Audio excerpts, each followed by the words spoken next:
Games that push the limits of the Commodore 64.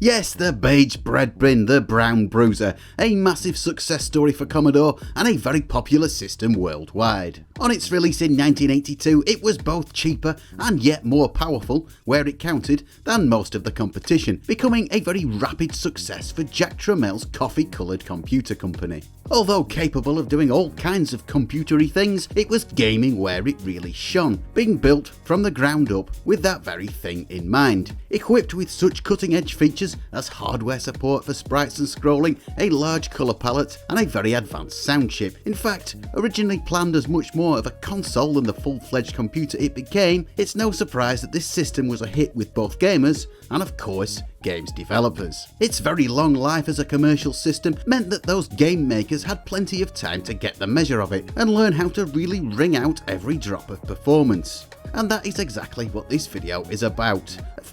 Just a few, of the games that pushed the limits of this system's capabilities, took it to new heights, and made it do things you might not think it could do. Now, for all its gaming pedigree, the early days of the C64 weren't really that promising. The first generation of games were neither pretty or that much fun to play. I doubt Atari were losing a lot of sleep over the likes of Tooth Invaders or Kickman, but it didn't take long for things to improve, with major developers soon getting on board, including Activision, Epix and Broderbund, Lazy Jones, Raid on Bungling Bay, and of course the many and varied works of Jeff Minter being the highlights, for me at least, of these first years.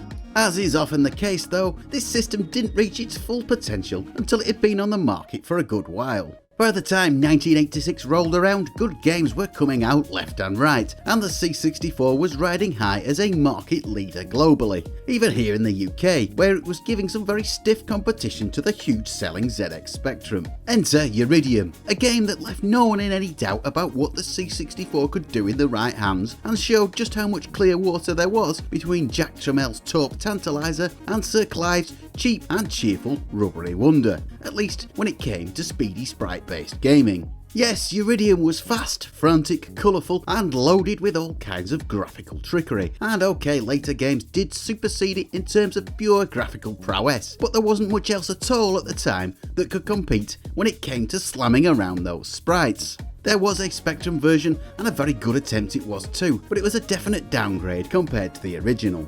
Received rapturously at the time, Uridium is still fondly remembered today, and rightly so, as it's such a fun blaster, brutally difficult and not massively deep, but top-notch Twitch gaming. So where do we go from here? Well, I absolutely could not make this video without mentioning The Last Ninja, a true icon of Commodore gaming and one of the very biggest selling too. Now, these isometric style 3D games had been around for a few years when this launched in 1987, having been pioneered by Ultimate on the ZX Spectrum. But for whatever reason, they never seemed to pop just as much on the Commodore until, that is, The Last Ninja came along and took the isometric adventure to a whole new level. Making excellent use of the C64's slightly muddy colour palette, this game offers up a large, luscious and by 8-bit standards, pretty realistic game world, the rendering of which taxed the old russet beast quite a lot, as can be seen whenever you switch screens and it's all rapidly assembled in front of your eyes. Of course, I couldn't talk about The Last Ninja without talking about the equally impressive sequels that turned this into a trilogy. The Last Ninjutsu was kind of more of the same but better, this time set in 20th century New York with an even more elaborate game world and received even more enthusiastically than the original was, and probably the high point of the series. The third pulled out all the stops graphically, featuring an extremely atmospheric cinematic opening, unprecedented on the C64, but sadly didn't flow quite as well as the first two gameplay wise. Still though, a big hit. Looking back at these games, there's a lot of truly innovative stuff going on here. The game world, the animation, the complex fighting system, stuff that would be impressive even on the Amiga at this point, running so well on a 1 MHz processor. Definitely the distant ancestor of today's open world action games. There's a lot crammed in here. But I do have to say, and this may be sacrilege to some, these games haven't aged all that well. The controls are, well, kind of crappy in short, too many functions forced into the single button stick of the C64, even picking up objects can be a battle, and the platforming bits are a nightmare. Mario 64 this isn't. And the combat, well, that looks and feels more like you're trying to terrify your opponent with bad disco dancing than any sort of ninja style martial arts. It may have been inspiring in 1987, but now it just seems a bit silly. Despite what are, from a modern perspective, pretty serious flaws, it's impossible to deny these games' importance, and they do well deserve their place in history. Next up, it's Armalite. Slightly safer ground here gameplay wise, not nearly so innovative in its game design, but a top quality example of what the C64 did best. Yes, the scrolling shooter was the genre du jour in the late 80s, a flood of these games appearing on pretty much every machine capable of playing games. The old C64 was no exception, receiving a ton of ports and more than a few originals too, of which this is one of the greatest. 2 years on from Uridium and things were being pushed to even greater heights. Very fast and very pretty, tons of sprites, intricate backgrounds, huge bosses, all you could want from a shooter really, with no detectable slowdown or flicker. Incredible in short. Yes, the NES had Gradius and Salamander, but I don't think either of them ran as smoothly as this, nor had as much happening on the screen, despite the NES being more powerful in many respects. A real arcade feel to this game, with its rock solid frame rate and no compromise performance, all while still looking amazing. It does borrow more than a little from the big names of the era, and perhaps, in terms of sheer design brilliance, it doesn't quite match what was coming out of Japanese arcades at the time, though it does add a little twist to the standard formula and is still a lot of fun to play. A benchmark title from the era when the C64 was still at the top of the heap. Moving forward all the way to 1991, we take a look at Wrath of the Demon, a game that came out when the 8-bit age was definitely drawing to a close, with both developers and gamers jumping ship to greener 16-bit pastures, where mascot platformers ran wild and free and every vista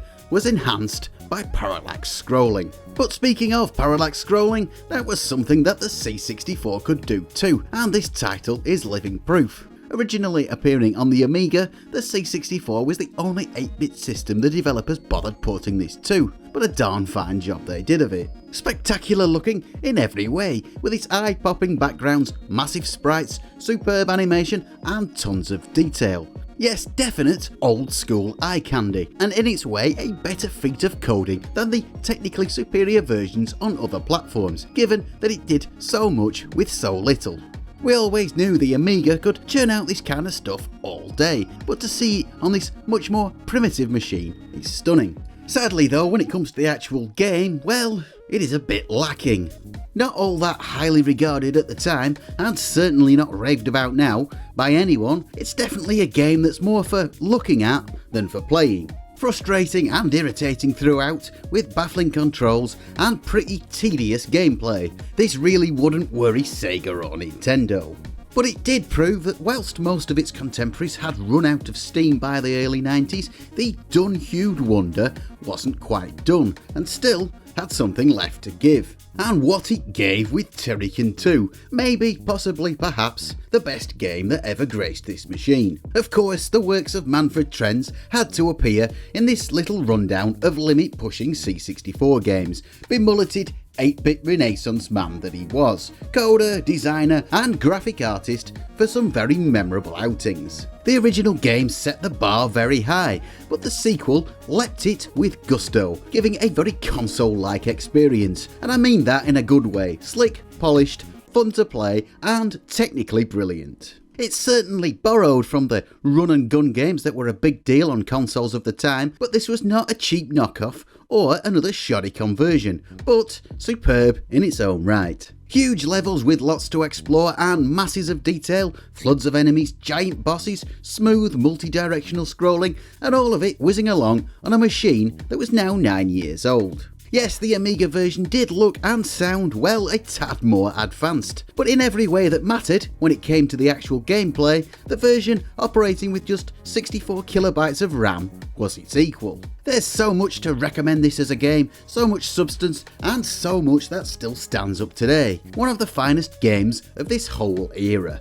Now, Mr. Trenz did say that Turrican 2 was going to be his last C64 game, but thankfully, for all those still hanging around in Browntown this late on, it wasn't quite. Released the same year was Enforcer, Full Metal Mega Blaster. A bit of a mouthful, yes, but a game this epic deserves an epic name surely. Based around the same engine that powered the unforgettable shoot-'em-up sections of Turrican 2, but maybe cranked up a notch or two, Enforcer dresses to impress and laughs in the face of hardware limitations.